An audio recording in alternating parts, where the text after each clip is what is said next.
Do you need to submit a personal tax return? Well, we can assist. The first thing that we can require from you is your e-filing login details.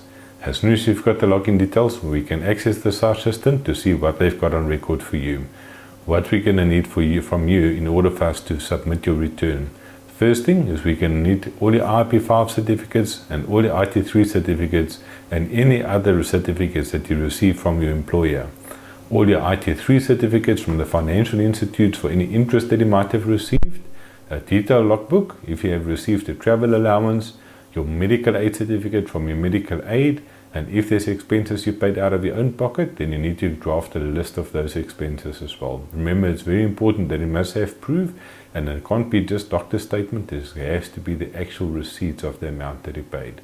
If there's retirement annuities, remember there'll be a tax certificate from your retirement annuity as well.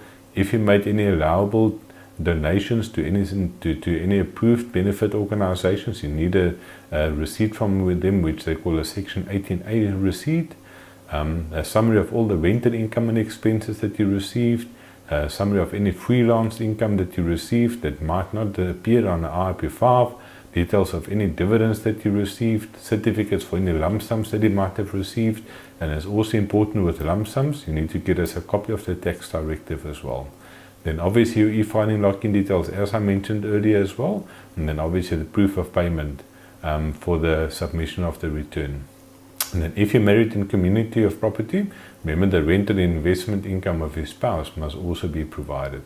Then where there's a detailed logbook required, remember that the business kilometers is the important one, and we need to show SARS where you went and for what reason you incurred that business travel.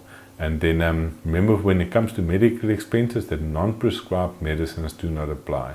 So you can't claim when you go buy multivitamins and those type of things. So there has to be prescribed medicine from doctors.